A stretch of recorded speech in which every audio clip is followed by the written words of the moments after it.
Hello दोस्तों, आज भी मैं आपके लिए एक बहुत ही यूनिक आइडिया लेके आया हूँ जिसके अंदर हम बात करेंगे भाई फ्यूचरिस्टिक जो बिज़नेस होते हैं जो आगे भी आपके अच्छा स्कोप रहेगा फ्यूचर के अंदर और आपको एक पैसिव इनकम के रूप में। मतलब ये एक ऐसे बिज़नेस है जहाँ पे आपको ना तो कोई मेहनत करनी है ना ही आगे इन्वेस्टमेंट करना है, सिर्फ वन टाइम इन्वेस्टमेंट रहेगा और सिर्फ आपको मेंटेनेंस उसका करना पड़ेगा। तो इसी टाइप के जो बिज़नेस होते हैं वो बहुत ज़्यादा चलते हैं और बहुत सारे लोग इसको कर भी रहे हैं। तो आज का जो बिज़नेस आइडिया है वो एलईडी एडवर्टाइजिंग के ऊपर है। आपने बड़े बड़े जो मार्केट है वहाँ पर देख रखे होंगे, मॉल्स के अंदर देख रखे होंगे। ये एलईडी एडवर्टाइजिंग का जो काम है ये बहुत ही अच्छा इनकम जनरेट करके दे सकता है आपको। अगर आप कोई और भी काम कर रहे हैं और साथ में चाहते हैं कि मेरी इनकम चलती रहे तो ये बहुत अच्छा ऑप्शन हो सकता है।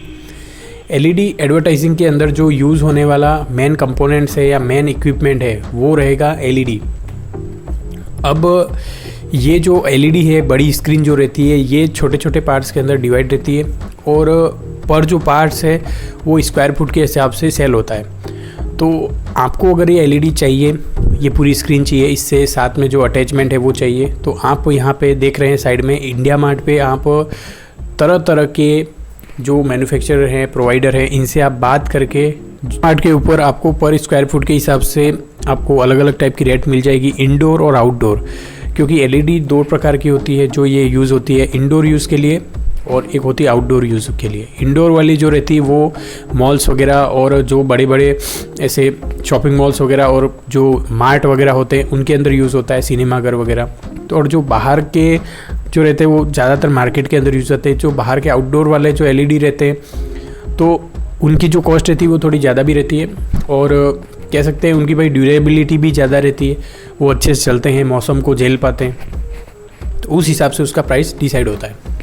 तो हर चीज़ के अंदर एक चीज़ आप ध्यान रखें कि भाई एलईडी एडवर्टाइजिंग वाला भी जो बिज़नेस है वो वन टाइम तो है ही, साथ में आपको मेंटेनेंस भी उसको करना पड़ेगा। टाइम टू टाइम मेंटेनेंस होता है उसका, ताकि अच्छे से वो रन कर पाए और ताकि एक साथ आपका कोई बड़ा खर्चा नहीं आए, तो आपको मेंटेन भी उसको करना पड़ेगा। तो मैंने इसलिए बोला था वन टाइम इन्वेस्टमेंट तो है ही है, साथ में आपको मेंटेन भी करना पड़ेगा।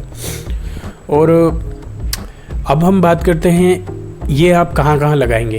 देखिए, जितनी भी बड़ी बड़ी बिल्डिंग्स हैं उनके मालिक से आप बात करके वहाँ पर ये लगा सकते हैं। मार्केट के अंदर कोई बड़ा फ्लैट वगैरह है जो मार्केट के अंदर हो, वहाँ पर आप लगवा सकते हैं। इसके बाद नगर निकाय की या लोकल अथॉरिटी की परमिशन लेकर आप जो बस स्टैंड वगैरह है, रेलवे स्टेशन है, इसके बाद कोई बड़े पार्क वगैरह है जो गवर्नमेंट के ज़्यादा मतलब जो कह सकते हैं उनके द्वारा ऑपरेट होते हैं, तो वहाँ पर भी आप इसको लगवा सकते हैं। तो ये सारी परमिशन है, परमिशन से ही ये सारा काम होता है।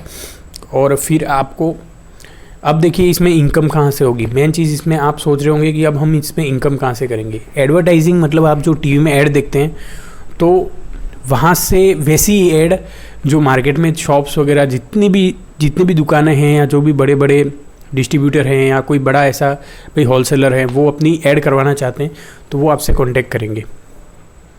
उसके बाद आप उनसे मंथली चार्ज लेंगे और फिर आप उसकी ऐड को दिन में पर्टिकुलर भाई आप बता दो कि हम दिन में 25 बार 30 बार या 15 बार 20 बार इस प्रकार से उसका काउंट फिक्स होता है। तो एक दिन के अंदर हम इतनी बार दिखाएंगे और पूरे दिन के अंदर भाई टोटल ये इतने राउंड में ये चीज़ होगी। फिर आपको मंथली या वीकली आपको चार्ज मिल जाएगा, मतलब वो आपको पे करेगा इस चीज़ के लिए। इसके बाद अगर आपको ये बिज़नेस शुरू करना है तो आपको एक चीज़ ध्यान रखनी पड़ेगी। अगर आप छोटा मोटा ऑफिस भी साथ में लेते हो या फिर क्योंकि ऑपरेट करने के लिए और बहुत सारी डील्स करने के लिए छोटा ऑफिस होना ज़रूरी है, तो आप रेंट पे भी ले सकते हो और उसी के आसपास ले, चाहे सिटी के अंदर ले, कहीं भी ले, तो आप एडवर्टाइजिंग कंपनी के नाम से उसको रन करवा सकते हो। तो बहुत ही अच्छा चलने वाला है और फ्यूचरिस्टिक बिज़नेस है। देखिए, बिज़नेस ऐसा होना चाहिए जो कस्टमर की प्रॉब्लम को सॉल्व कर पाए, क्योंकि जब तक कस्टमर की प्रॉब्लम को आप सॉल्व नहीं करोगे तब तक वो बिज़नेस डिमांड में नहीं रहेगा और डिमांड नहीं रहेगी तो आपकी सेल्स भी कम होगी। तो ये एक ऐसा बिज़नेस है जिसकी फ्यूचर में ज़्यादा डिमांड है। आप बड़े बड़े जो देश हैं फॉरेन्स वगैरह वहाँ पर मार्केट के अंदर 3D प्रिंटिंग वाली, और भारत में भी 3D का यूज़ होने लग गया है। बेंगलोर में और ऐसे ही जो बड़े बड़े महानगर है वहाँ पर 3D एडवर्टाइजिंग का यूज़ होने लग गया है। तो इसका भी फ्यूचर है आगे। तो जो लोग एडवर्टाइजिंग करवाना चाहते हैं वे करवा सकते हैं। और इससे क्या है कि उनका भी मार्केट अच्छा चलता है। भाई अगर कोई होलसेलर दिन में 15 बार आपको उस स्क्रीन के ऊपर दिख रहा है तो सोच सकते हैं कहीं ना कहीं लोगों के अंदर एक अट्रैक्शन तो होता ही है और लोग खरीदने के लिए भाई उत्सुक तो रहेंगे। एडवर्टाइजिंग का मतलब ही वही है, आप अपनी चीज़ की मार्केटिंग कर रहे हैं। तो बहुत ही अच्छा बिज़नेस है और मुझे लगा कि आज ये चीज़ आपके साथ शेयर करनी चाहिए। फिर मैंने इसके बारे में इसकी प्राइस वगैरह देखी तो फिर मैंने ये वीडियो बनाया। इंडिया मार्ट के ऊपर ही मैंने सर्च किया। तो बहुत ही अच्छा एक बिज़नेस आइडिया है आपके लिए। आई होप आज का जो वीडियो था वो अच्छा लगा होगा आपको। अगर अच्छा लगा है और आपने यहाँ तक अगर आप देख रहे हो तो एक तो लाइक बनता ही है और साथ में एक सब्सक्राइब आप कर लेंगे। Thank you.